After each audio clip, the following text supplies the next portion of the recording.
Our Director, Sir, Professor R.K. Dagan, to present our guest of today with a token of remembrance and appreciation. Can we have a huge round of applause, please?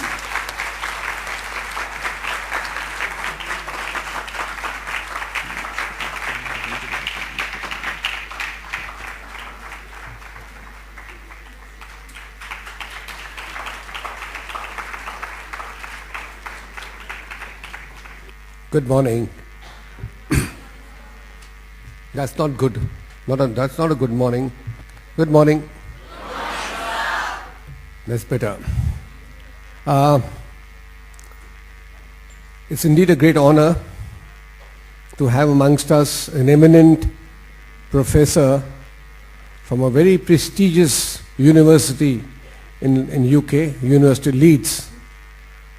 We've had many visits from this great university, and we're hoping that after these many visits over the last 10 years, we would convert one such visit into some sort of a collaboration of a small kind to begin with, and maybe bigger ones to follow.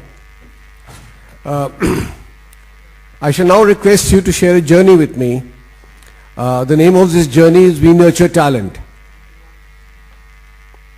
This name has been inspired because at Amity, every student who joins us is already like a rough diamond. We haven't picked up any stone from the quarry. What we've picked up is a rough diamond. And while you are going to be with us for the number of years that you have opted to be, we're going to cut you and polish you, so to speak, 101 times. A very auspicious number, 101 for all Indians. The aim of our founder president is, when you pass out from here, you should be real polished diamonds. But diamonds do not remain polished all their lives. They do need to, at intervals, to be repolished. Converting that into what you're going to do, you're going to repolish your skills as you progress in life. You reset your goals. So the story of an Amitian is basically the story of a diamond. And if I were to ask a professor from Leeds, 2020, that's not another 10 years from now or 9 years, India, a knowledge superpower. That's our mission, that's our passion, and that's our junoon. And for the professor, the junoon means, there's a fire burning in our belly that India is going to be there. Dr. Chauhan, who is our respected founder president, for him, his main purpose in life now is how can he contribute to nation building through 3 areas: philanthropy, education, and research. And he strongly feels that when God pushes somebody, inspires somebody, leads somebody, there is no power in this world that can stop such a person. There is another dictum of Dr. Chauhan's family, and we are part of that extended family. And that dictum says, count the day lost, whose descending sun finds you with no good deed done. What it means is, as Amitians, we are all expected to do one good deed a day, and that too before the sun goes down. Once a student asked me, "Sir, how do we do a good deed? We are studying here all the time. When we go back, it's already night." I just told the student, when you get up in the morning and come to school, do you not take the blessings of your parents? Do you not touch their feet? He says, "Yes, sir, I do that." I said, "For you, you have done a good deed." At Amity, today we have 3 universities. The 4th one has already taken shape, and the 5th one, at the moment, is traveling. The people are traveling on the way to Chandigarh to give a presentation to the government of Punjab for our 5th university. We got 8 schools, 4 play schools, 80,000 students, a very strong alumni of 30,000, over 3,500 faculty, staff and scientists.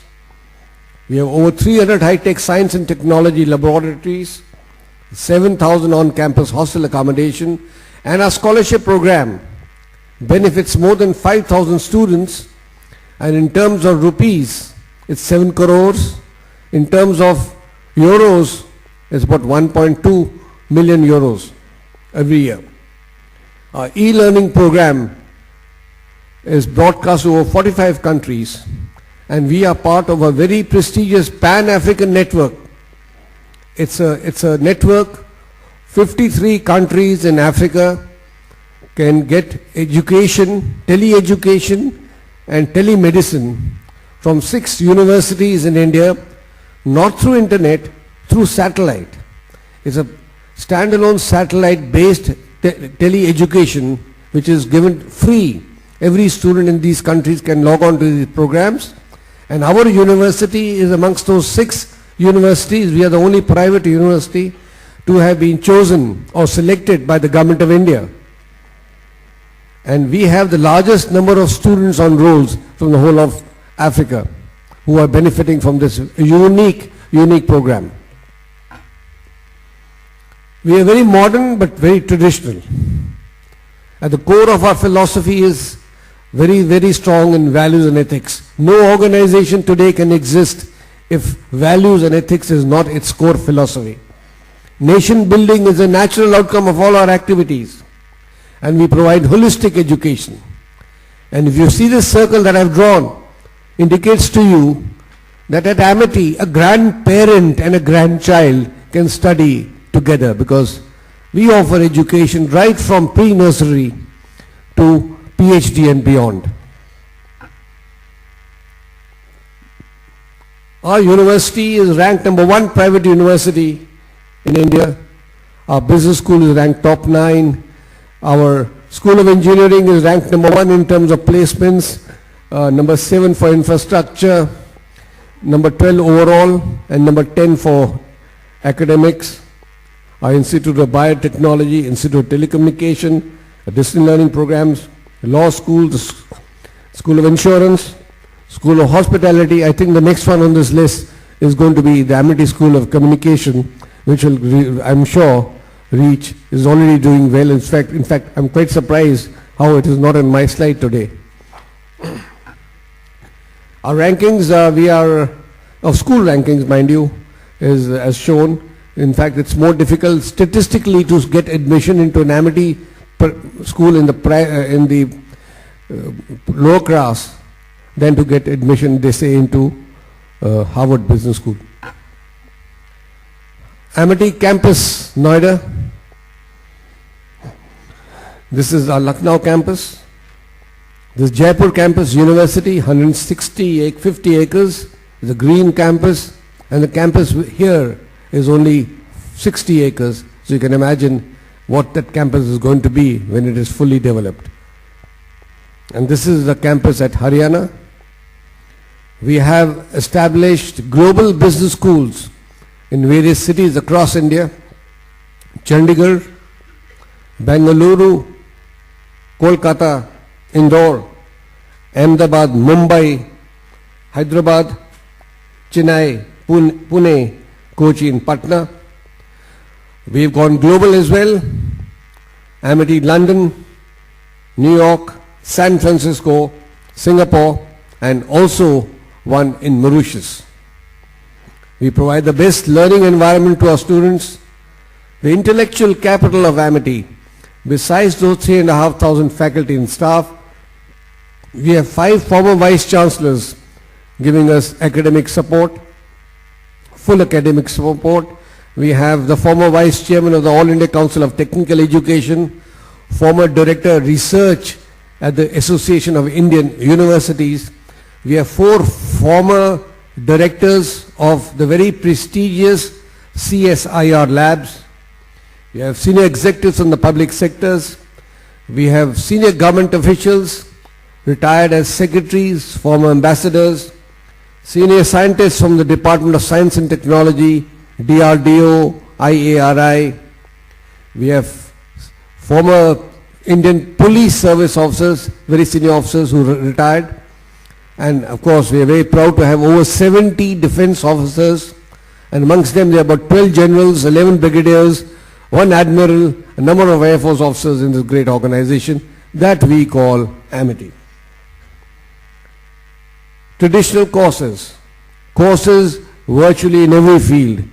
You name it, we have it. The only course that we do not have at the moment is a course in the field of medicine, which that shortcoming is being overcome, and next year hopefully we would start our medicine courses in our university in Haryana from Manesar.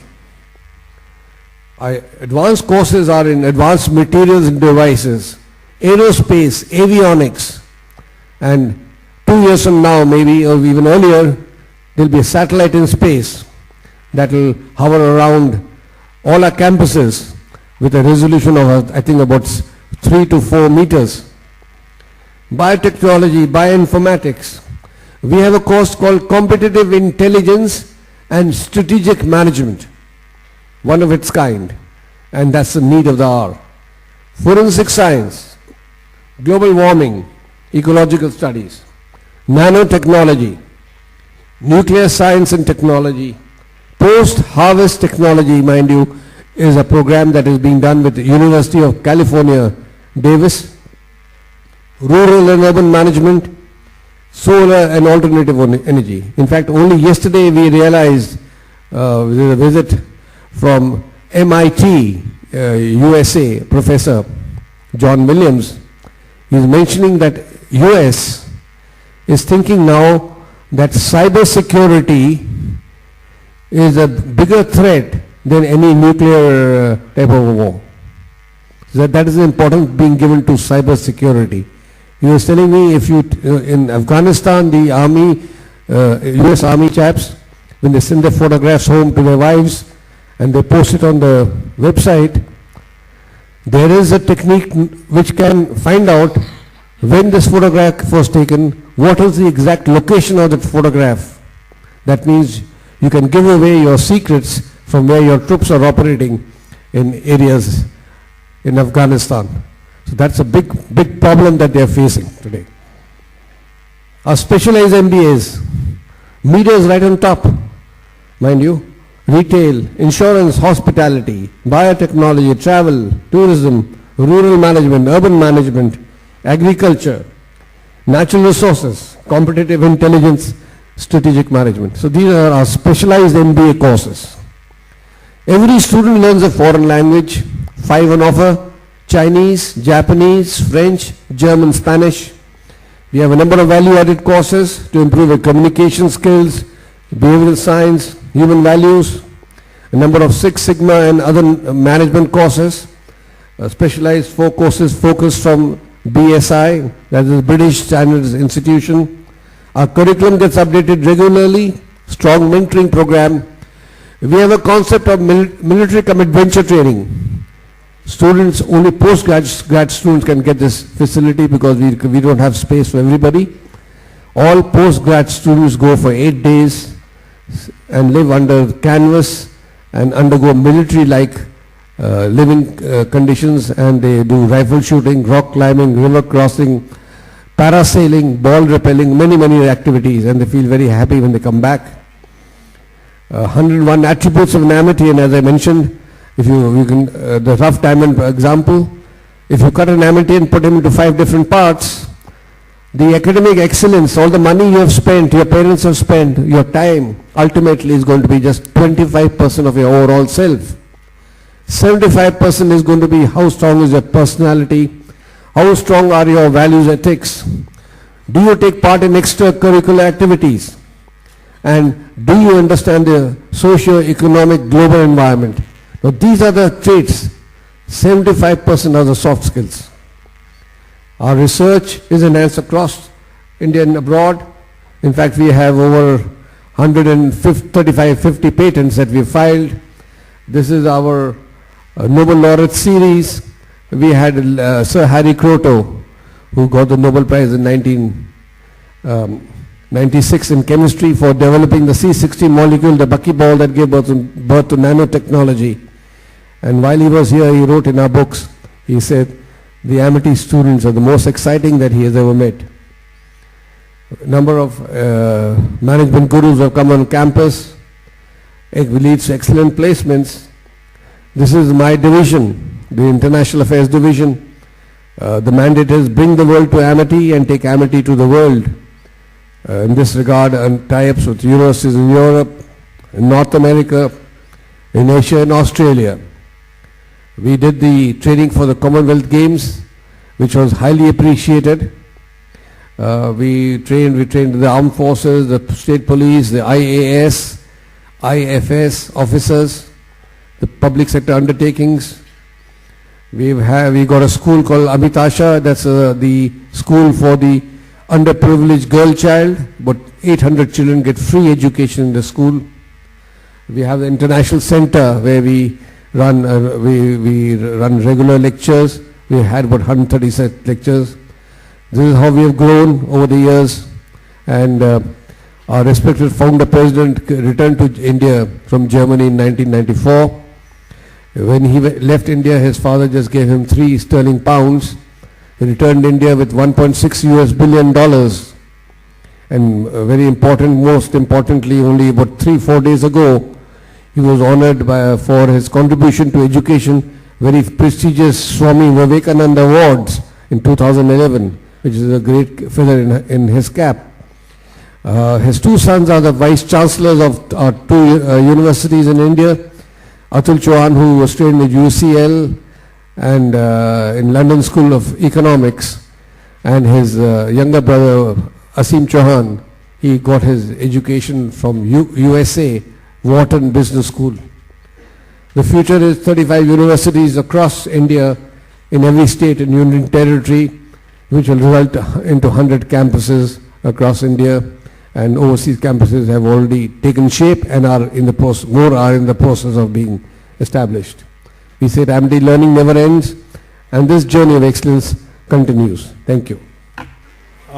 It gives me great pleasure to introduce to you a very eminent personality from the University of Leeds, Institute of Communication Studies, Dr. Robin Brown. Please give him a big hand.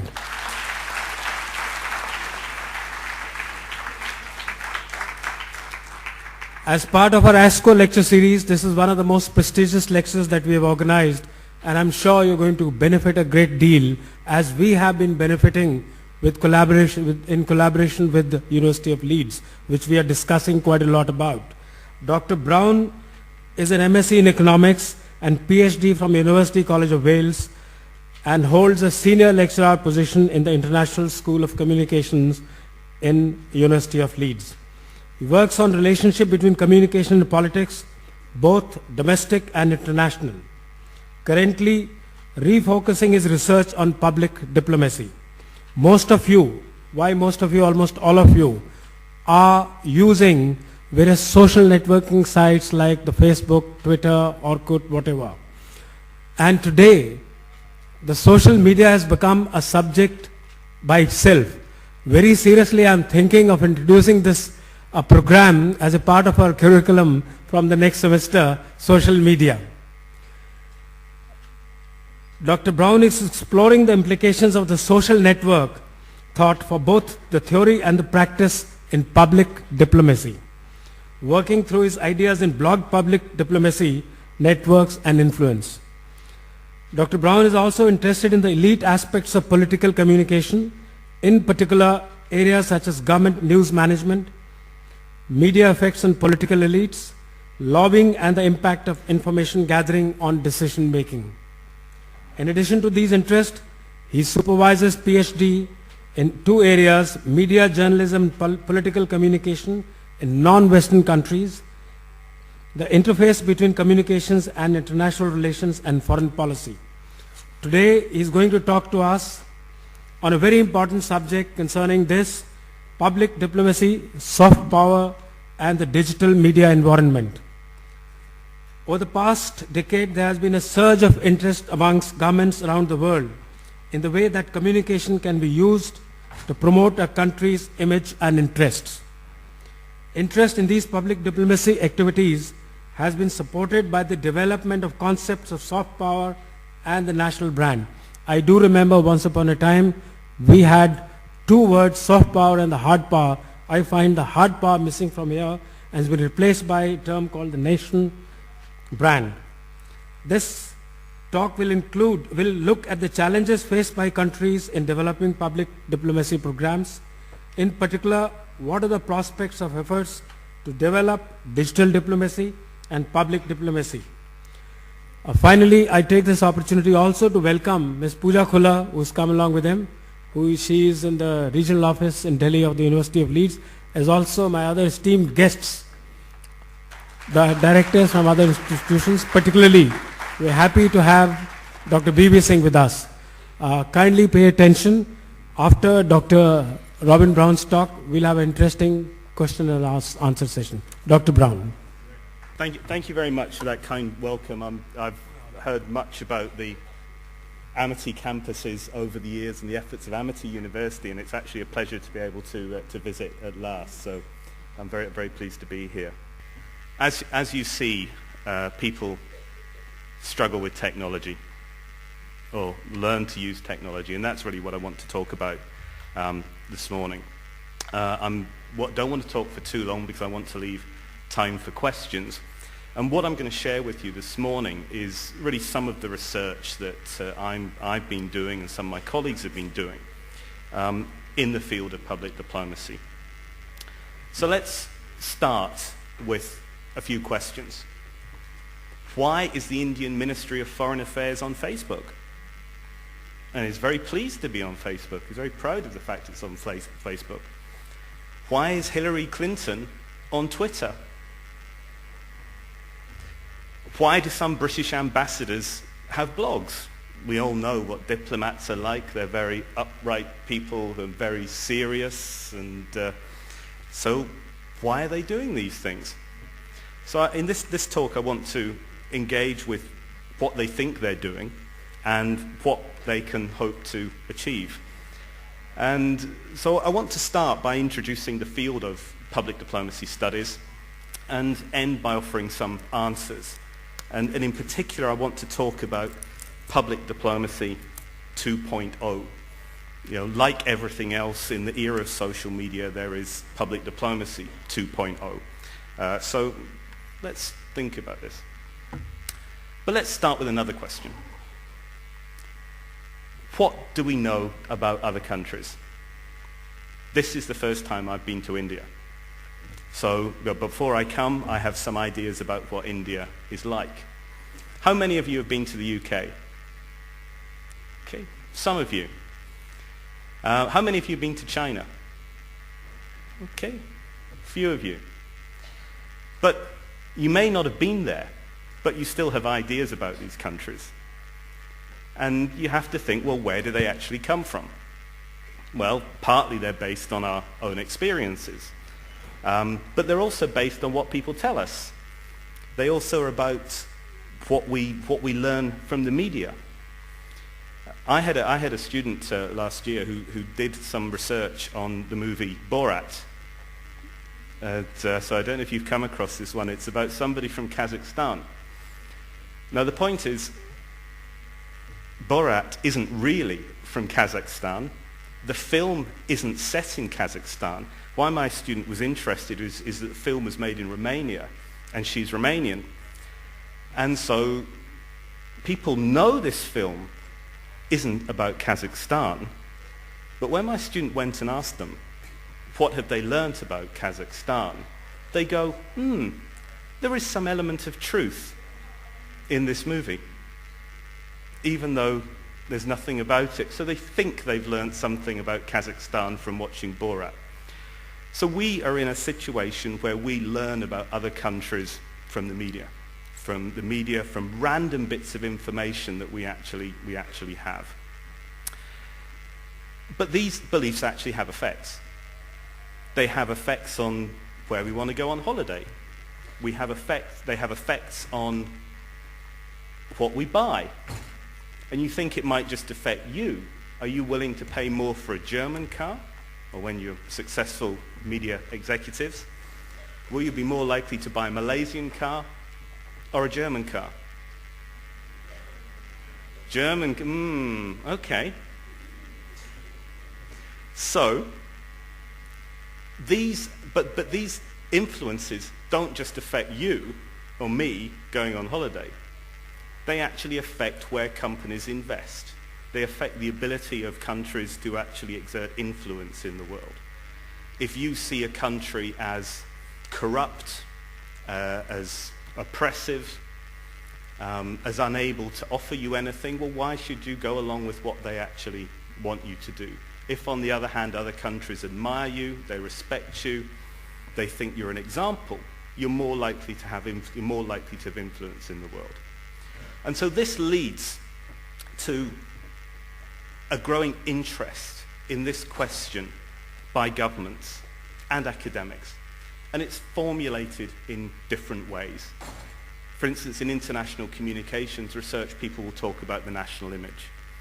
In marketing, they will perhaps talk about the national brand, in the same way that you can talk about companies. In international relations, there's the idea of soft power, the idea that countries actually exert influence through people's attraction towards them. And what you then see is that governments are taking growing interest in how they can change the way that people see about them. And this may be in the political sphere, but it's also in the commercial sphere. I watch a lot of CNN at home, and so I know all about various countries that want me to go on holiday there. And I know that India is incredible. Malaysia is truly Asia.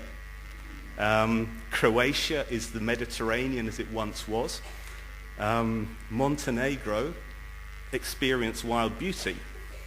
I'm not sure I can find Montenegro on the map, but I know that it's wild beauty if I actually go there. So countries are actually trying to shape the way that they're seen in the world. Now, how you do that, I mean, this isn't a new practice. It's been around for a long time. Some people would argue it goes back to emperors building statues, printing their heads on currencies. It's a way of spreading the image. So it's not new. But of course, the way it's done, it's always been shaped by the media environment. And in the 20th century, from the First World War onwards, there was a huge interest in propaganda, because suddenly the rise of the mass media gave new ways to spread ideas about your country. And so as the media environment changes, the nature of these communication activities change. So we're in a digital media environment, and that is giving rise to new ways of thinking about how we can influence the way that we're actually seen in the world. A few characteristics of this environment. There's more information out there. It can spread more quickly. But the way it behaves is often unpredictable, because information is contained within networks, and these networks interact with each other in a variety of different ways. There are things which, for instance, in India is common knowledge, but in Britain we don't know. But sometimes these pieces of information will suddenly spread from one network to another. The world appears to be more transparent, but there's a lot of information out there that is not hidden, but there is so much information we can't actually find it. So one of the features is what we might call quasi-transparency. Now, from a governmental point of view, this new environment creates both threats and opportunities. Firstly, well, threats. If you have critics, people that don't like you, they have new opportunities to spread information that you don't like. It creates an environment where new groups can actually organize. A lot of excitement in the public diplomacy blogosphere over the last few days. Is Tunisia the new Twitter revolution? New book came out in America by Evgeny Morozov a few weeks ago, attacking the idea that Iran was there was a Twitter revolution in Iran. Also, governments like to be able to tell the story, but as the media environment becomes more fragmented, it's harder for them to get their story across, to actually communicate what they want to do. Also, people have got more opportunity to update their status on Facebook, play Angry Birds, and just generally not pay attention to what the government wants them to pay attention to. On the other hand, there are opportunities. We've got more opportunities to tell our story.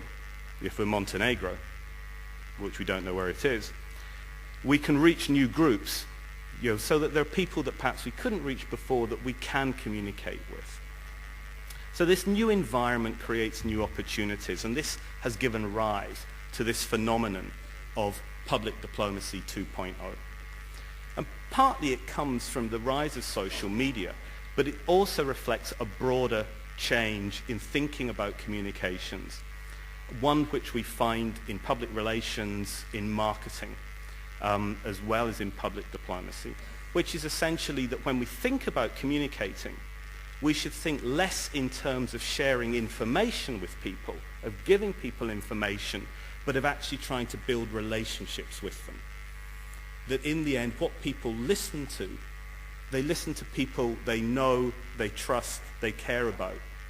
And that is more important than actually specific pieces of information. Just bombarding people with more and more information saying we are right won't actually do the job.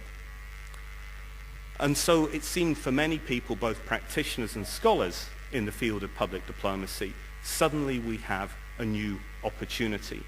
That the new social media, your Facebook, your Twitter, the blog, creates opportunities for us to really create relationships. Now, what I want to ask in the remainder of this talk is, to what extent is that true? Have we really seen this new dialogical, two-way, relationship-based mode of communications? And if you like, I'm an academic, so I'm paid to be skeptical and miserable about these things, so probably no surprise where I'm going here. So what we've actually seen, looking at the public diplomacy field, is the adoption and promotion of social media platforms. We've seen that governments have, some governments, not all governments, and I'll come to this in a moment, have actually seen that it's important for them to be blogging, to be on Facebook, to actually build up a presence on Twitter. Now, it's interesting, though, that when we begin to compare across countries, that some countries have actually taken this up much more quickly than others. It's been taken up relatively quickly in the UK. In the Foreign Office, ambassadors are encouraged to blog, much to the disgust of some ambassadors, so not all of them will actually do it. But it's felt that by blogging, it gives a face to British diplomacy. It gives opportunities to put the British perspective across. And I was looking yesterday to actually see that I think the British ambassador in the High Commissioner, in Delhi doesn't blog, but the Deputy High Commissioner does. So, but there are differences. For instance, in the German Foreign Ministry, they seem to be very reluctant to embrace these technologies. And we'll think about reasons for that in a moment. We also see that they're taken up in different ways in different countries by the ministries and in embassies. Some countries are very enthusiastic about the technology, others aren't. I think the Americans are outliers in their enthusiasm for the technology. There's some research which shows that the less resources you've got, Montenegro, the more enthusiastic you actually are about new technologies because they create an opportunity for you to spread your message. If you're a country like Montenegro, there's no way you can get media coverage in the UK. Perhaps nobody wants to pay attention to you. So social media are better than nothing. But I think there's two sets of challenges to this. And I think... Here comes the guitar solo. There's two sets of challenges to this. One at a kind of institutional level and one at a kind of reception level. And I think these institutional challenges will be very familiar to anyone who's looked at the way that any kind of organization adapts to changes in the media environment. That you have an organization that already exists, and how does it actually incorporate these new technologies into it? For many ministries of foreign affairs, the fact that you have your ambassadors blogging or on Twitter is a nightmare. I mean, who can tell what they'll actually say? I mean, imagine if somebody writes a nasty post on the ambassador's blog and he goes mad and he just tells them what he really thinks. That governments have spent a lot of time trying to tell a consistent story. And social media means you actually have to decentralize and trust people to stay, if you like, on message, as we'd say in the UK. And so some foreign ministries have a very restrictive policy. I think the German foreign ministry is very conservative about these things. Other foreign ministries are much more relaxed. Some countries allow you to blog or to operate in the social media environment, but require you to clear the message. And as I was flying to India on the plane, I was reading a new paper from the United States, which was studying the work of the digital outreach team at the State Department. And their job is to go onto discussion boards where people are being rude about America and correct their misunderstandings, particularly, and they focus on sort of Arabic language social media fora. But this group, every time they write a post, they have to check with each other, check that it's okay. So it was calculated it takes them an average of 2.77 days, which I guess is nearly 3 days, to actually respond. So in terms of having an ongoing interactive dialogue, this is not really very effective. This study, interesting enough, also found that when these people intervened, all the subsequent comments were much more negative than they had been before.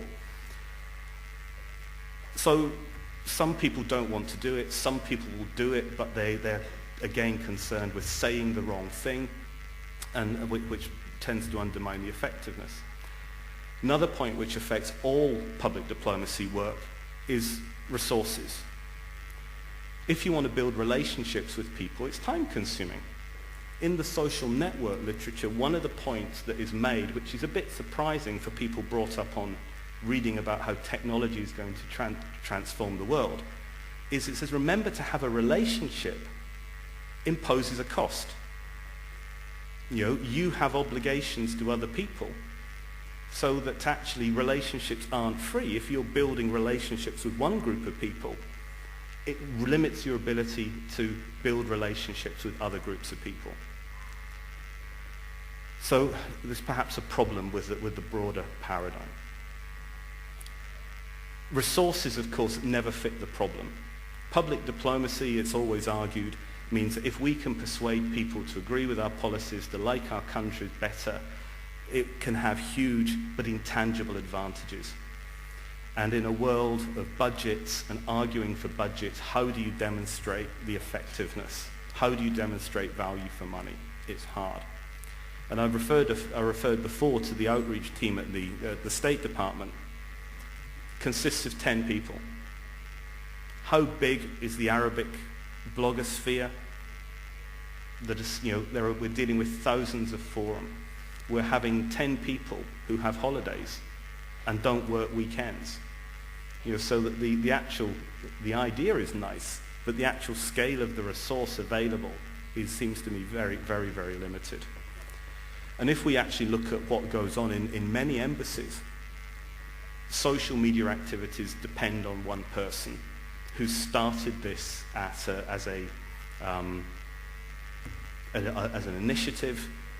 They pursue it, but of course they work in a foreign ministry, and every 3 years or so they get rotated to another job, and somebody else comes along, there's no money for it, there's nothing in the workload model, it's not in their assessment, so they don't do it.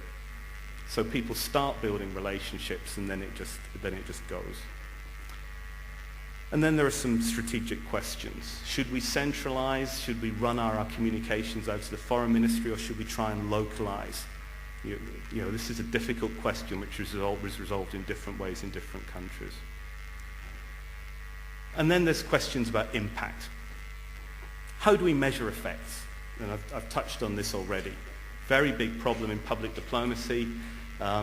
Conference coming up where there's going to be a lot of discussion about this. What is best practice? How can we actually do it? Of course, this is the same question that you find in advertising. 90% of advertising budget is wasted, but we don't know which 90%. And public diplomacy, the problem is even worse, because at least with advertising, you know if people buy your product or not. It's easy to study what governments do. You can see what gets posted, how active they are. It's much harder to evaluate what this really means in the real world. And of course, who engages with you? If you actually go onto governmental Facebook pages, you're going to discover that there's two kinds of people who are commenting. The people who already agree with what you're doing, or the people who really don't agree with what you're doing. And you're probably not actually having that much of an influence on either of them. And so then you have to ask the question, are we really spending our money, putting our effort in the right place? I have a sneaking suspicion that part of what's driven the take-up of this technology is the desire to appear modern. Okay, and this is, the country that I particularly have in mind is the UK. And I think there's an element there of trying to appear hip and trendy. Although if I express that view to some people at the Foreign Office, some of them will say this is completely wrong, whereas some of them will go, yes. A few conclusions. Public diplomacy is a growth area. It's an expanding area of activity and an expanding area of research. The media environment that's changing offers countries new opportunities to promote themselves. And I know that in India, there's been a lot of interest in the last few months over how India can actually shape its image in the world. There was a big conference with some of my colleagues from USC here in December. And people like Sashi Tharoor have actually been doing a lot of work to try and promote this idea. So there's opportunities from the new environment. But it's not just countries like China or Brazil or India who are beginning to invest in this area. For say, countries in Africa, public diplomacy is seen as a way of changing their image. One of the problems that African countries have is brand Africa. What do we know about Africa? Well, it's full of starving babies. From the top to the bottom, all the same. And for an African country, and this brand, of course, is promoted by the aid industry.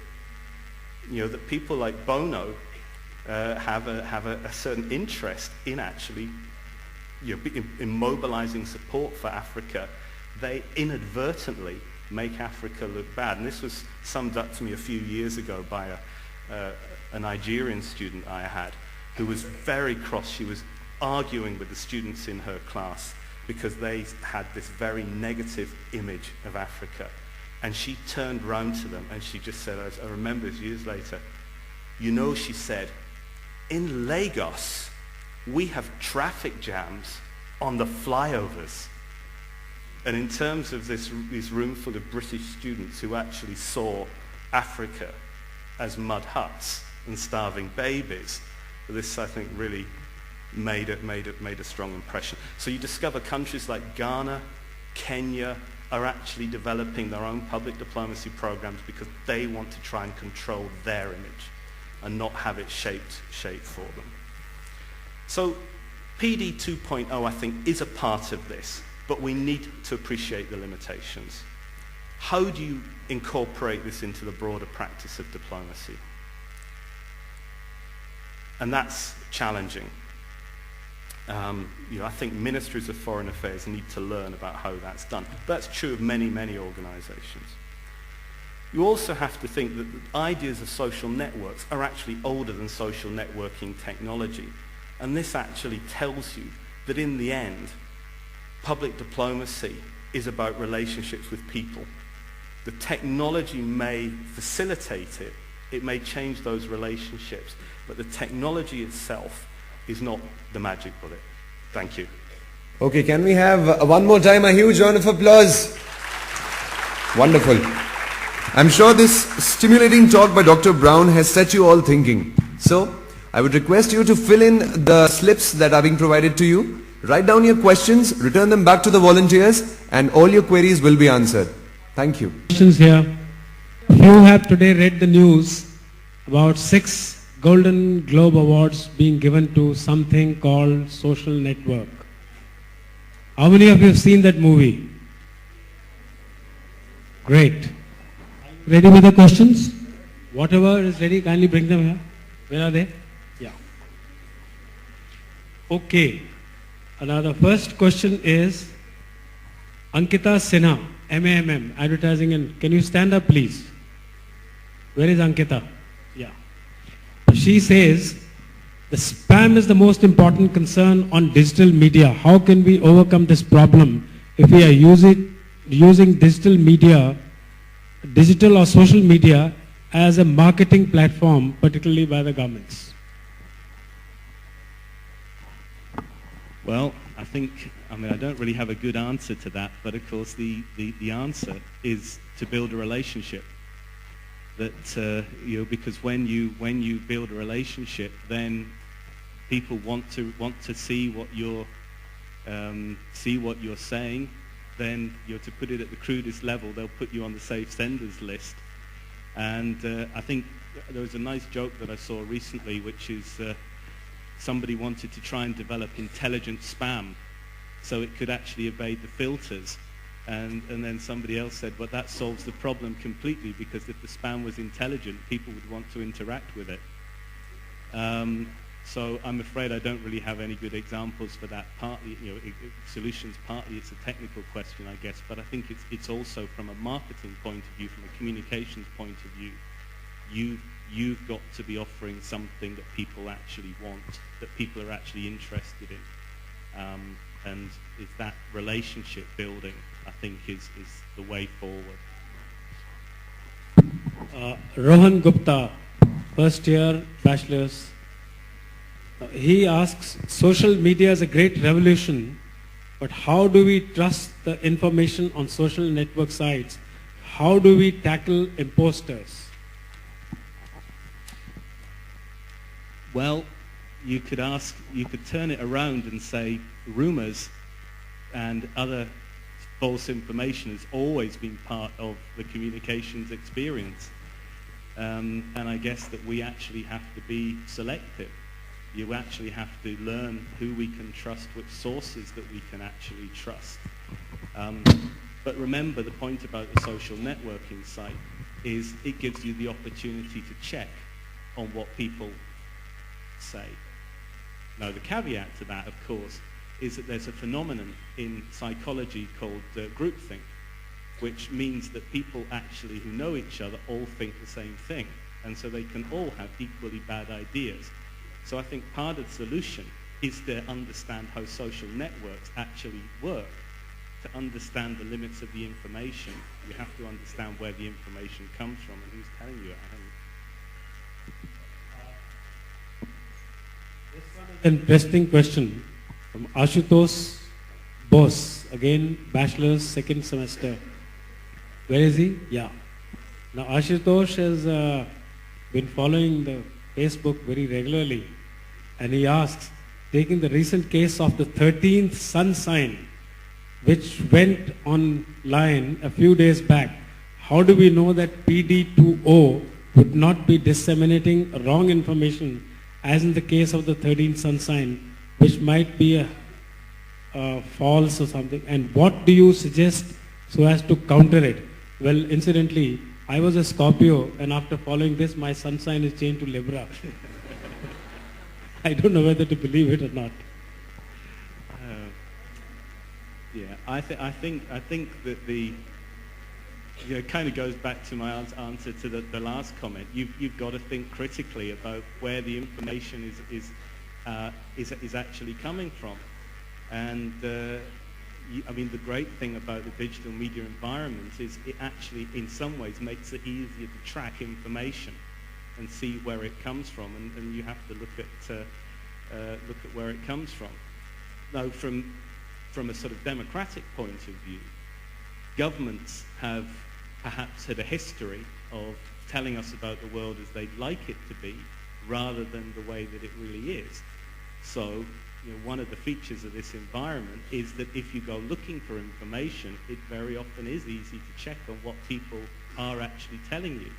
And this is partly what I meant by quasi-transparency, that the stuff is there if you go looking for it. And I suppose this really emphasizes the point about having good information literacy and actually understanding how these media actually work, and being able to go and search and understand the way you get the information that you actually do. And I think from a governmental perspective, and as somebody who studies government information programs, one of the maxims is that you should always tell the truth. And it's better when you actually mess things up. It's better to come out with it quickly and tell it how it actually is. So that's my advice. I think what the need of the hour is that other than the filters in the site itself, I think you should use your own internal filters also as to what to accept and what not to accept. Recently was a case of the MCD going online, and I think probably they put some wrong information about the sewage systems or something, and many people raised a lot of queries on it, and they blocked the site. I think that's not the answer. You have to use it in a more constructive manner. The next question is from Naveen Nair from MGMC second semester. Now Naveen is a little worried. What do you think would be the result of one such digital medium being used for manipulating a country's image if people like Hitler and Stalin is gone back to their age? Stalin make use of it for their propaganda, to be used as a propaganda machine. Yeah, I mean that's a really interesting question, because I mean I referred to the book that's just come out by Evgeny Morozov, who's a Belarusian who's now in the US, and he is challenging the idea that somehow the internet produces democracy. And one thing to look at, of course, is that social networking site makes all your relationships transparent. So if you didn't like the regime that you're living under, the chances are your friends don't either, and we know where you live. So in a way, that the idea that somehow this technology is democratizing, is automatically democratizing, is perhaps open to challenge. Another way of looking at it is it's said that Hitler could never have thrived in an era of television, because if you imagine him waving his arms about in a small screen on the corner of the room, it would have looked really ridiculous. But I think we have to be cautious. I mean, governments are learning to use this, and it's not just governments which are democratic. The next question is from one of my senior faculty members, Gauri. Can you cite an example where a nation was able to do crisis management by using digital social media? I suppose you perhaps mean effective crisis management. I think it depends what sort of crisis that you're actually looking at. I mean, if you're looking at political crises, you tend to get into a kind of conflict. And it's interesting that you see that in certain crisis situations, like the Green Uprising in Iran, the effort is actually made to clamp down on these media. Different sort of crisis. I mean, these social media have actually been used quite effectively in response to natural disasters. It allows people to organise, to share information, to actually and there are a range of, for instance, mapping tools that can actually be used. Mhm. Yeah. Yeah.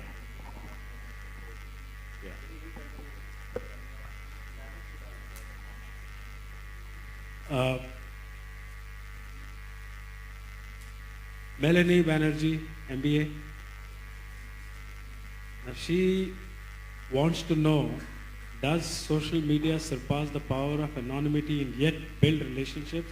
How deep latent psych do you think it is? Can you explain the question? Just somebody give her a mic. Can you just explain your question? Good morning, sir. I just wanted to know, you've already mentioned that it builds up relationship and yet there's a power of anonymity. People are anonymous yet they are building relationships. How deep, is there a deep latent psyche to it in the sense that, is there something more to it?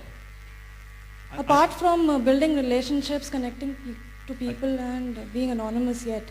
I think those two aspects of it tend to work against each other, because if people are anonymous, then are you really building a relationship? But of course, people actually have, if you like, on-screen personas. So that in a sense that you may not think you're building a relationship with a real person, but you actually might have quite a strong relationship with the particular persona that somebody adopts online. So I think these are two different aspects of it, and I think that they obviously don't really work together terribly well. Thank you. Interesting question. Just now it just come to me from one of the students, Rishika Sumani. I'll add to Rishikesh Sumani, will look like one. Isn't social media a little unstable for the office bearer to post comments on blogs or blogs? Is it really effective for image building when the information can be easily tampered with? This transparency can be extended to falsehood. I'll add to it from my side. As a government servant, probably all of us are bound by certain official secret acts. And there are certain contractual obligations, certain policies and plans of the government which cannot be made public for a certain period of time. Maybe if I can relate to Rishikesh's question, that isn't it a little risky to give out government information on public platform? Well, I think it's I think two responses to that. It kind of depends. Do you have a clear policy about what information that you should actually be giving out? One of the problems that governments actually have is that very often they don't communicate enough. And I think there's many governments around the world that really lack any effective mechanism for actually communicating with the public. So, but I mean, I've been involved in research on certain countries where you actually discover that there is nobody in government whose job it is to communicate. Now, what happens then? The media is absolutely full of rumors, half-truth stories that are actually circulated by other groups. So, I mean, there is potentially a danger to government security, but also think about WikiLeaks. That information that's all leaked out into public realm is actually secret, which wasn't supposed to be released, but it's ended up being released anyway.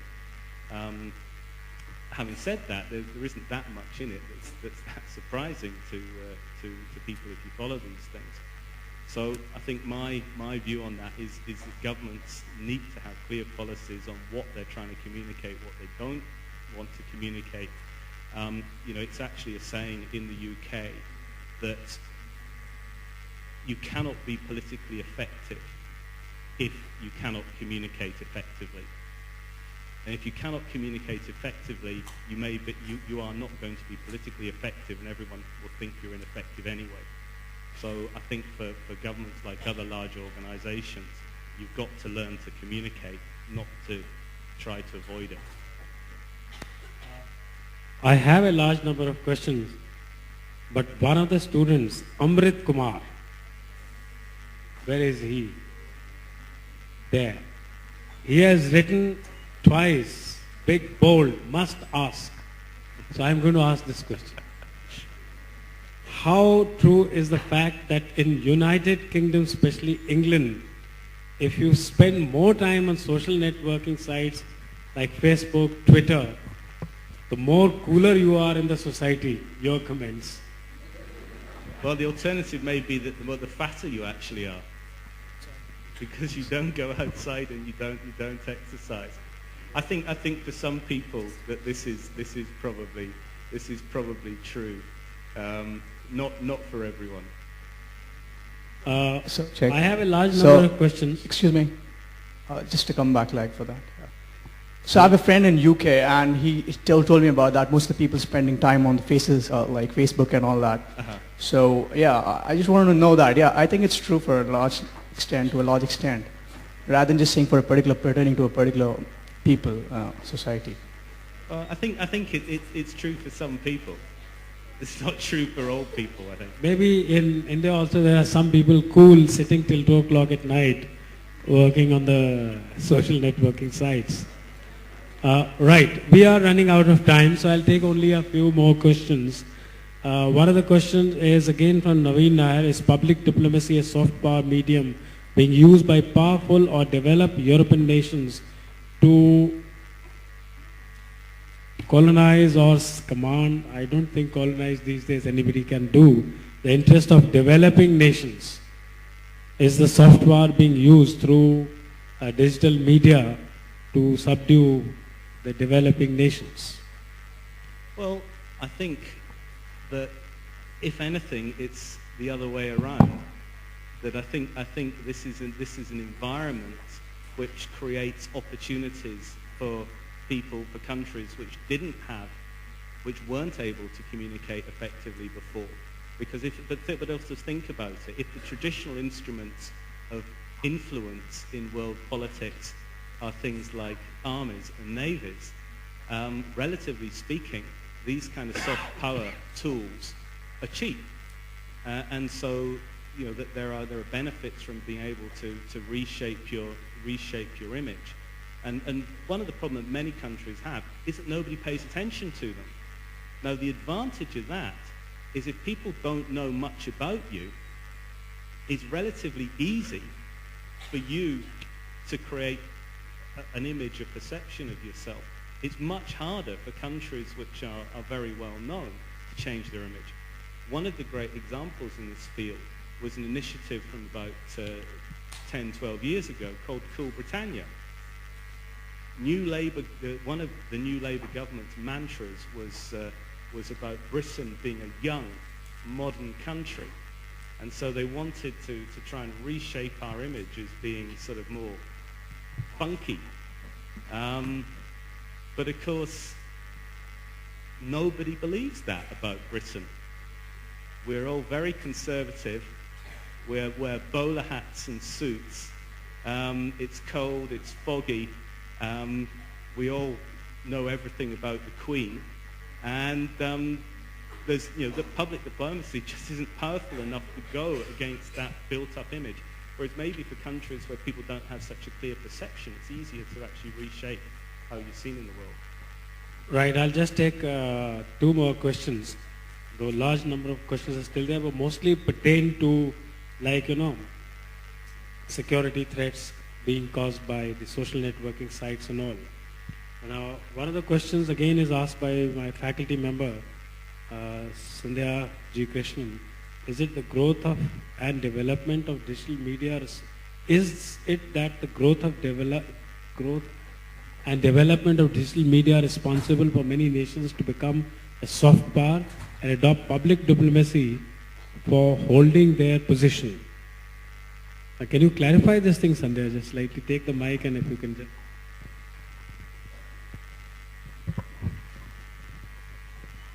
My basic question is that we're seeing that the digital media is growing so much, and as we discussed inside also, that the role that is being played by the journalist is influencing a lot of people.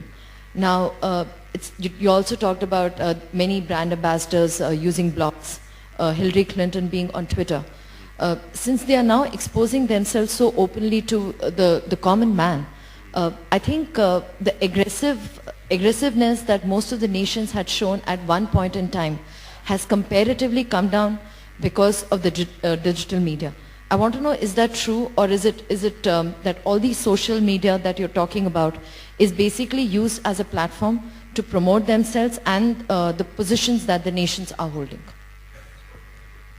I think that's an interesting question. I mean, I suppose one of the issues I would raise here, I think I wouldn't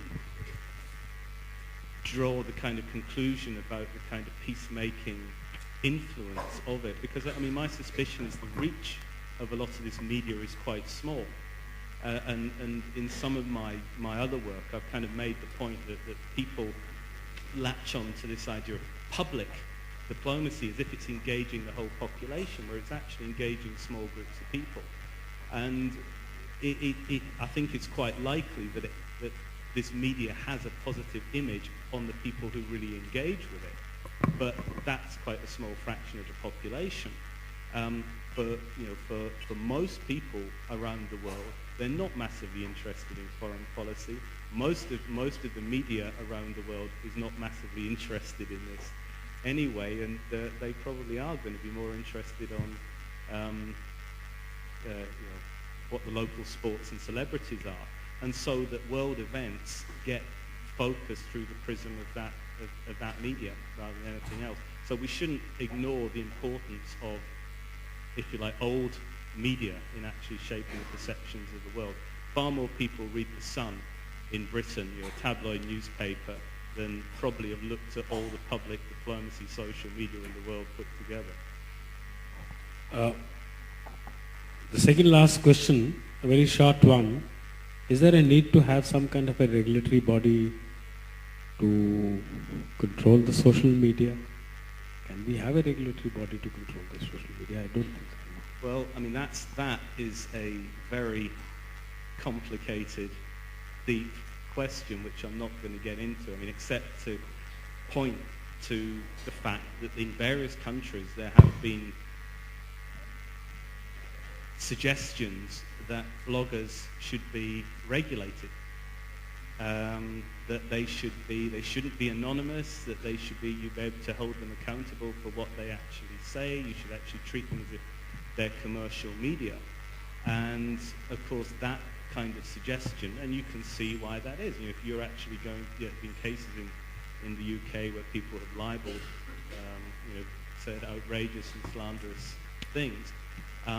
But at the same time, the response to that, well, isn't this just a form of free speech? And that it's not media in the old sense. So in a sense, this is a question. I'm not going to try and answer it, except to point towards the issues that this actually raises. This goes both ways, but I think I'd better stop.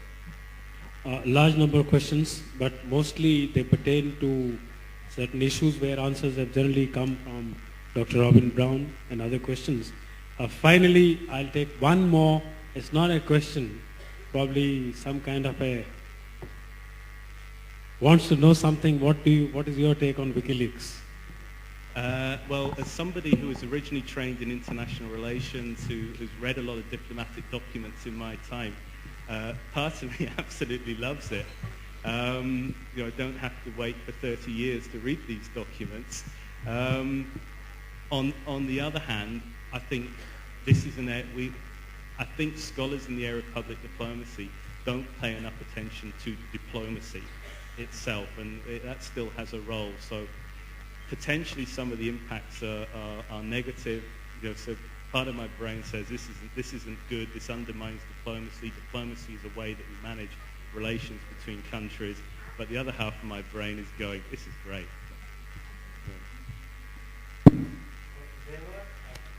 Number of questions, but I'm afraid due to constraints of time, and secondly, generally they pertain to the same answers that he's already given. I think we'll put an end to the Q&A sessions. It was very enjoyable, and I'm glad you asked some very good questions.